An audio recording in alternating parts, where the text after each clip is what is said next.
Sampurasun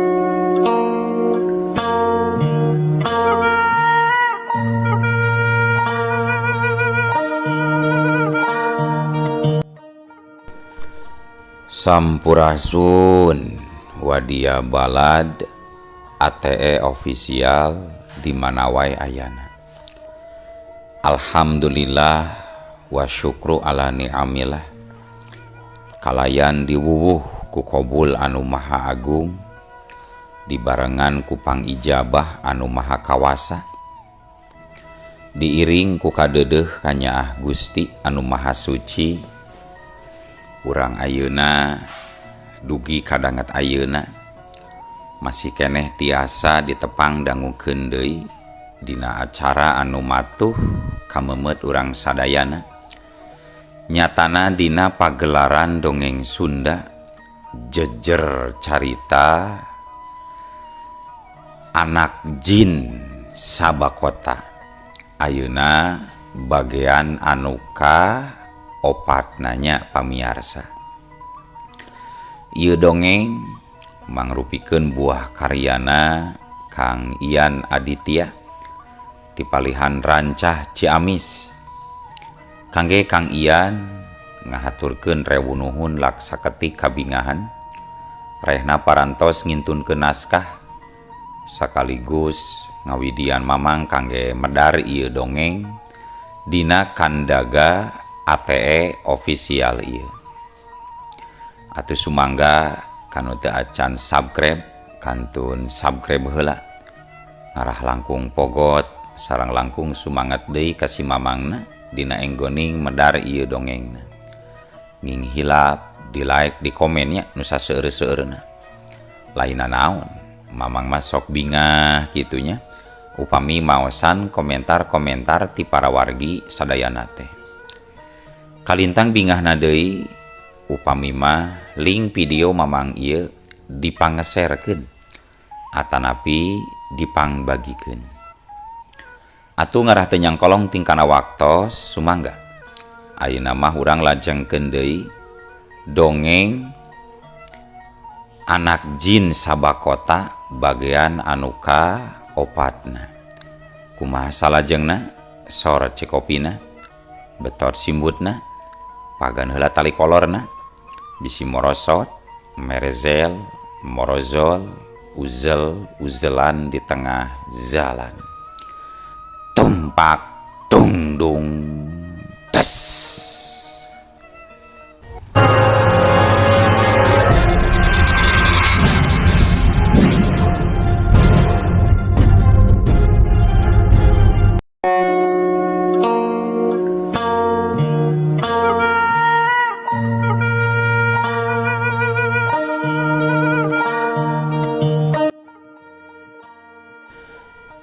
Taya deui anu bisa dilakukeun ku si Jambret dina waktu harita iwal ti kudu pasrah kana kanyataan lantaran saha jalmana atuh anu mampu ngaladenan kakuatan si Jajaka. Harita sungut si Jambret nepi ka calangap bari ngageter jiga nu kabulusan nalika Raden samar ngadeukeutkeun beungeutna. Ampun Den, ampun rumasa kuring salah mangga ieu kantong mah candak diwe Den, cek si Jambret dibarung ku rasa soak bari leungeunna ngageleter. Gancang eta kantong bikeun deui ka jalmana bisi diremukeun tah tulang beuheung teh. Gancang ancam Raden Samar bari nincak suku si Jambret. Aduh. Ampun Den, ampun. Nyeri. Aduh. Mangga ieu kukuring rek dibikeun deui Den. Aduh. Cek si Jambret semumuringis. Torojol dina waktu eta saurang ibu-ibu norojol nyampeurkeun. Kadiekeun eta kantong aing sia kurang ajar. Matakan oge ulah sok jajambret sia karasa tah ayeuna mah ku tulang beung sia. Nuhun Jang, ibu geus ditulungan Jang. cek si ibu anu boga kantong ditungtungan ku nganuhunkeun. Laju mere barang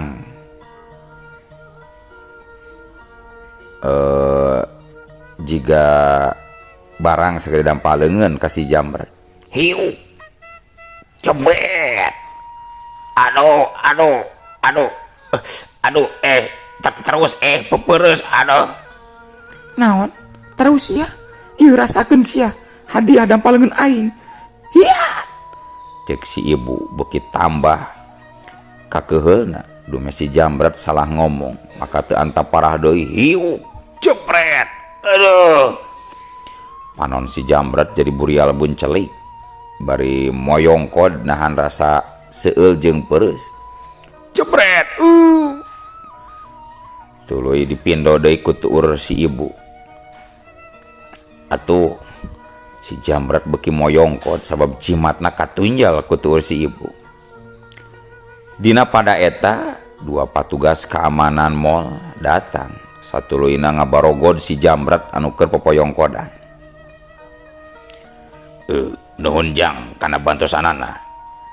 Untung aya salira pamin teu mah duka kumaha teuing jadina Jang. Cek salah saurang patugas keamanan nganuhunkeun ka Raden Samar. Muhun Pak, sami-sami. Sok mangga gera candak tah si Jambret teh tuman beungan geus nyieun kakacauan di ieu mall Pak. Sanggeus kitu mah kayaan di eta mall mimiti normal deui.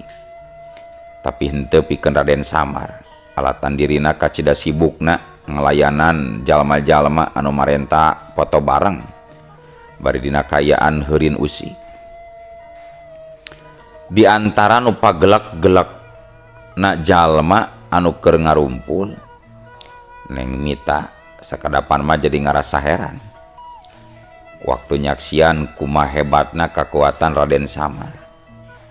Manehna teu nyangka yen jajaka anu dibawa na ti puncak Gunung Cermai tetela saurang manusia sakti pilih tanding. Padahal tadi nama hatena geus ngarasa salempang ku ayeuna kajadian kawas kitu. Nah, saha sabenerna Kang Samar teh nya? Moal kitu jalma anu nyaruma api-api jadi urang gunung supaya teu kanyahoan identitas aslina. Asa heran aing mah. Dumeh kakuatanana mah hiwal ti jalma biasa. Kitu gerentes hate Neng Mita. Nah hatena jadi timbul tanda tanya. Satuluyna kulantaran nenjo jalma beuki ngagimbung beuki loba ngagurumut atuh gancang manehna gentak ngahambur nyuai-nyuaikeun himpitan rekepna pangunjung mall. Akhirna najan bari jeung susah payah Neng Mita nepi oge ngadeuketan ka Raden Samar. Sanggeus ngarasa deukeut mah kalayan teu loba tatanya deui.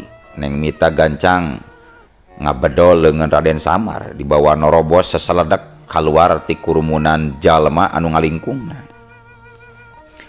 Enggal Kang, hayu urang uih we heula Kang. Kitu cek Neng Mita. Sedengkeun Raden Samar ukur nurut nuturkeun kana lengkah Neng Mita anu nuju kaluar ti eta mall.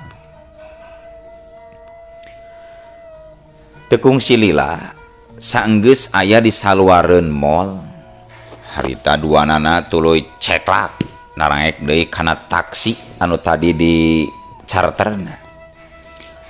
Ti dinya mah eta taksi lumampahna kebat nuju ka hiji hotel nu aya di wewengkon kota Bandung, Pasteur. Ngahaja Neng Mita teu langsung balik ka imahna sabab kagok cenah lantaran engke peutingna bakal aya meeting. Napa mikirna ka imah mah bisa engke sakalian urusanna geus lamun urusanna geus beres supaya jongjon. Teu kacaturkeun kumaha lila di jalanna kiwari taksi anu ditumpakanana geus nepi ka hotel anu ditujuna. Satuluyna sanggeus mayar ongkos mah duanana laju jerat cerut tarurun. Harita Raden Samar jadi colohok dumeh nempo wangunan meni laluhur jaba loba jalema lalar liwat. Disangka nama eta teh imah Neng Mita ku Raden Samar mah. Iya bumi teh Neng, nama jangkung-jangkung teuing. Ari ieu wargi salira sadayana itu anu keur ngaraleut? Tanya Raden Samar, bangun nu heran. Malahan mah nalika aya sabaraha urang nu ngaliwat, manehna langsung sasalaman bari ngawanohkeun diri da panyangka nama eta teh dulurna Neng Mita.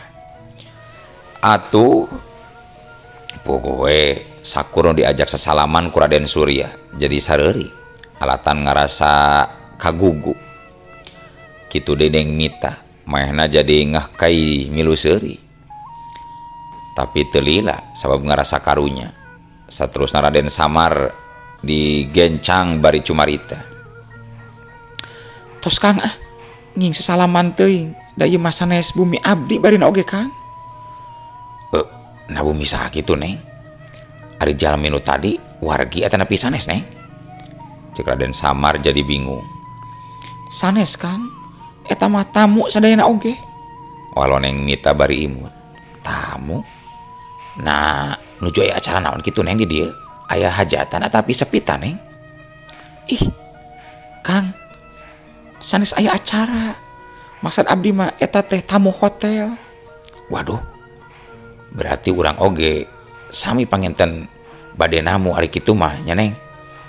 Bade aya kaprogian naon kitu? Kanu gaduh hotel ieu teh Neng nepi ka namu. Coba itu meni turun-urun daratang we tamuna teh Neng. Nya sabaraha rebunya nu diondangna Neng? Ih, akang mah sanes kitu maksudna Kang. Dangukeun abdinya setiap tamu anu sarumping ka dieu mah sadayana oge bade ngawengi nyarewa kamar. Sanes berarti bade aya aduh. Tuh kan jadi batuk we Kang. Tah, jalmi anu kadarieu teh bade nyarewa kamar. Sanes berarti bade aya kapreogian kanu gaduh hotelna. Da teu aya nu terangeun kanu gaduh nama, duka di mana bubina oge jeung duka urang mana. Oh, kitunya. Aya wae ongkoh di kota mah. Make ngadon nyieun kamar disewakeun sagarupa. Rek kumaha mun dipake maksiat. Aneh manusia manehnya. Ngadenge gerendeng Raden Samar kitu, Neng Mita muwuh ngagelenyu, hatena ngarasa kayung-yun. Dumeh Raden Samar tetela lain jajaka gampangan anu babari ngalakukeun kamaksiatan. Mohon Kang, tapi gumantung kana paniatan masing-masing. Sanaos ari seseueurna mah nya sok berbuat kitu di hotel teh Kang. Walau Neng Mita satuluyna sanggeus check in pesen kamar, Neng Mita jeung Raden Samar dianterkeun ku saurang resepsionis lalaki atawa ku palayan hotel dianterkeun nepi ka hareupeun panto anu dipesenna. Mangga Bu, wilujeng istirahat Bu, cek si pelayan. Mohon hatur nuhun. Temal Neng Mita teu poho mere duit tip ala kadarna. Sanggeus si pelayan indit antara Neng Mita jeung Raden Samar jadi silih teuteup hareupeun panto. Dina hati Raden Samar ngagerendeng. Eladalah aing bakal sakamar meureun ieu jeung ieu wanoja geulis bangsa manusia. Beuh, asa kumaha teuing mun geus di jero. Waduh, baru kieu wae meureunannya kalobaan nama manusia teh. Lamun ka hotel teh kieu berduaan. Aing kudu kuat ieu. Sabab picilakaeun mun nepi ka campur jeung manusia ieu. Kitu ceuk gerantes Raden Samar. Kayaanana sarua jeung galecokna hate Neng Mita.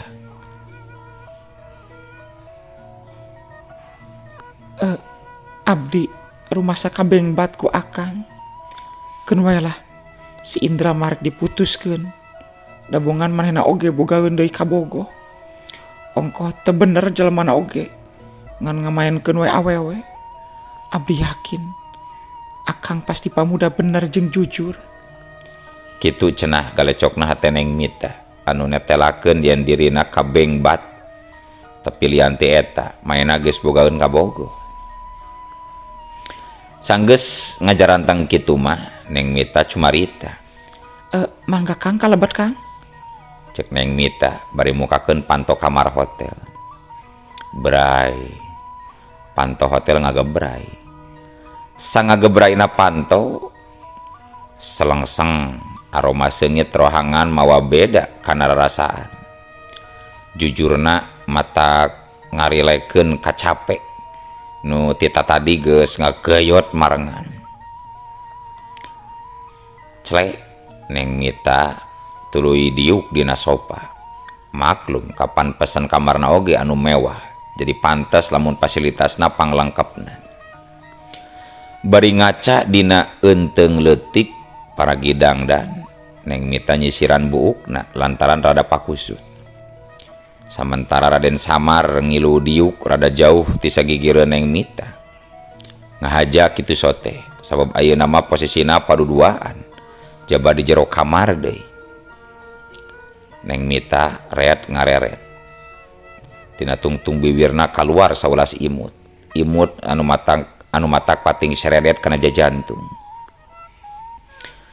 Bilih bade teras ku lemah, mangga ti payun Kang. Atanapi bade ngaleut heula, engke ku abdi pang mesenkeun. Teu langkung Neng bae akang mah. Tapi langkung sae salira we ti payun bade istirahat mah. Wios akang mangagoler di dieu we. Datos biasa di mana wae ge nyangsang akang mah. Walon Raden Samar bari tuluy nyalande kana sofa. Sedangkeun pikeun Neng Mita jadi tambah katarik atina ku ayana jawaban kitu. Da sapamanggih manehna arang langka aya Jajaka jeung Wanoja mun geus paduduaan di kamar hotel sikapna jiga kitu. Maklum kapan Neng Mita mah bisa disebutkeun panganut pergaulan bebas. Makana manehna ngarasa heran. Bari ngesediuk ngadeuketan Neng Mita cumarita alon pisan. Kang, Mun kumaha Neng? Aya pikrasa naon? Cek Raden Samar semu ngageter. Sabab sanajan anak raja jin ari masalah pangalaman jeung awena mah manehna deet keneh. Da di negeri nama masih kene dianggap tabu mun kitu peta jeung lain mahramna teh. Nu jadi bapana nyaeta Prabu Samarkenda ngalarapkeun hukum ketat sangkan rahayatna taat aturan jeung agama.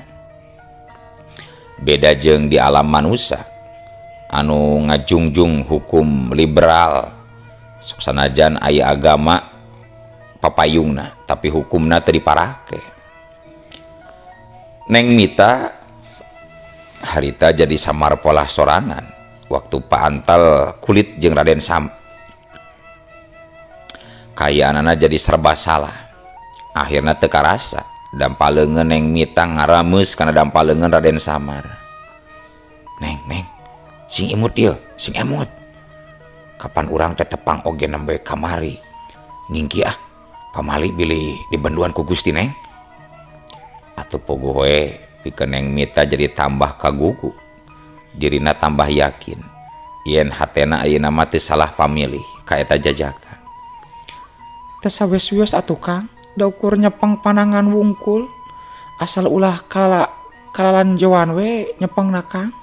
Ulah lepat nyepengan. Kitu walon Neng Mita dibarungku imut ngagelenyung. Nya teu langkung atuh, anu penting mah ulah kanu sanes nyepeng nanya bisi hudang. Nya moal atuh Kang.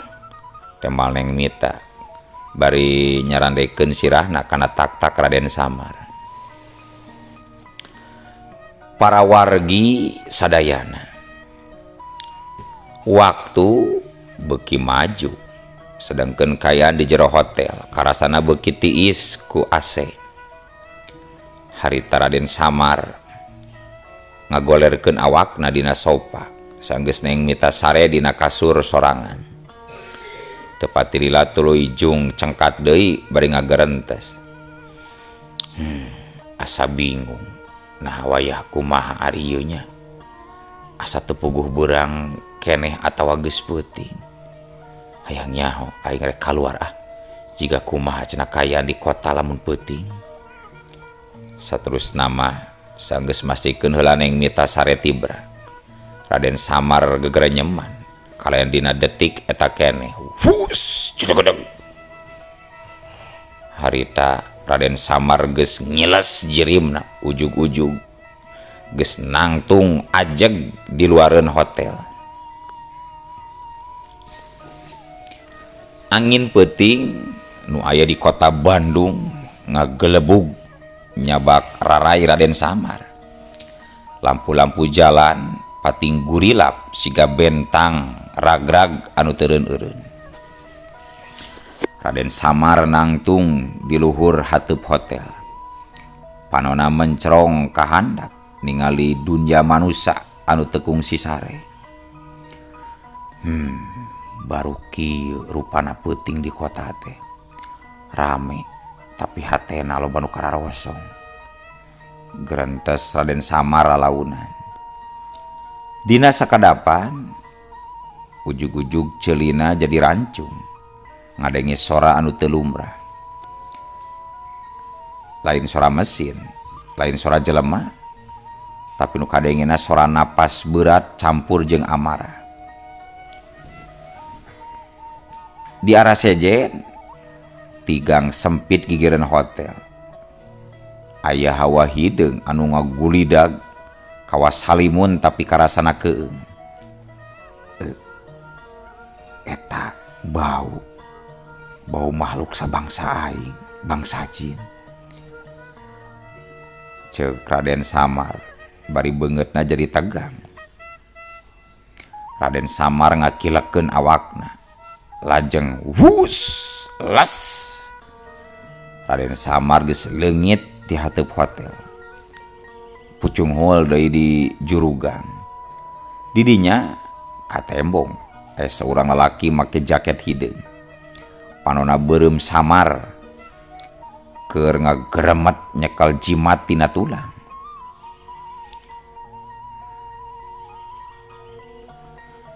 Hei,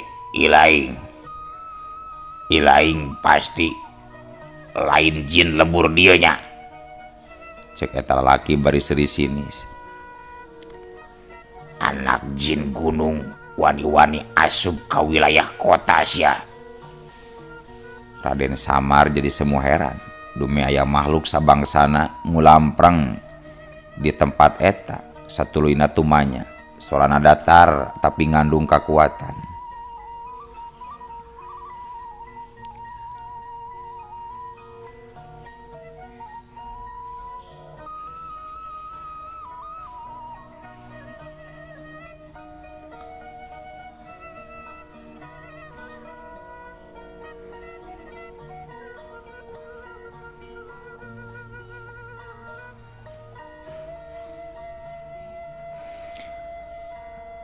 Kaula teu datang rek ngarbut wilayah. Tapi mun andika ngaganggu manusia eta urusan kaula. Seuri eta makhluk beuki ngagadur. Blah, manusia teh lemah ngandareun jeung kaulinan. Kitu deui eta wanoja anu keur sare di hotel. Bau hatena, bau amis. Deg hate Raden Samar murug. Dina sakilat manehna geus nangtung hareupeun eta makhluk. Dampaleungeunna nyorong kana dada. Ulah sakali-kali nyebut dirina bau sia. Sentak Raden Samar. Hawa sakurilingeun eta tempat langsung ngageleger. Tarung teu bisa dihindarkeun deui. Gang sempit jadi saksi, bayangan pepeteng, sora bantrokan kekuatan gaib ngagerem, tembok retak, taneuh ngageter, tapi taya saurang oge manusia nu sadar, sabab sakabehna disumputkeun ku hijab samar.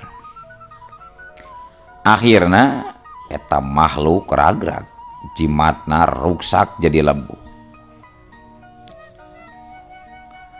Ieu kota lain tempat sia nyiar mangsa deuleu, ceuk Raden Samar. Balik ka poek, balik ka asal, sia-sia. Kalayan sorang ngagero, eta makhluk leungit jadi haseup hideung. Raden Samar ngadeuheuskeun leungeunna, napasna rada berat, panonna neuteup ka arah hotel, ka jandela kamar Neng Mita anu caang samar. Aing teu meunang lila-lila di dieu. Beuki lila, beuki loba nu bakal nyaho sasabenerna aing. Gerentesna Raden Samar. Wuss! Dina sakedap netra manehna geus balik deui ka kamar hotel. Laju ngagoler deui dina sofa, seolah-olah teu kungsi aya kajadian nanaon. Para wargi sadayana caturkeun poe isukna. Panon poe nembus kana hordeng. Neng Mita geus hudang. Nalika hudang ngarasae nu beda dina hawa kamar. Manehna ngareret ka Raden Samar anu keur sare dina sofa. Beungeutna tenang tapi karasa aya berat rahasia. Jajaka ieu sabenerna saha atuh? Cek gerentes hate Neng Mita, rasa penasaran beuki ngagedur. Kayaan di luar kota geus hudang, tapi di jero kamar hotel eta carita anyar kakarak rek dimimitian. Rahasia Raden Samar mimiti ngadeuketan kana bebeneran, sarta bahaya ti alam sejen geus ngintip ti kajauhan. Tapi dina nalika keur kitu, nah atuh ari ujug-ujug eueuh waktosna kabujeng Seep Wadia Balad ATE official. Keun atunya ieu dongeng teh urang cekapkeun we heula dugi ka dieu. Insyaallah enjing pageto baris dilajengkeun deui. Atuh kukitu kukieuna mamang sejamit mungkur amit mundur ti payuneun para wargi sadayana. Hayu ah. Assalamualaikum warahmatullahi wabarakatuh.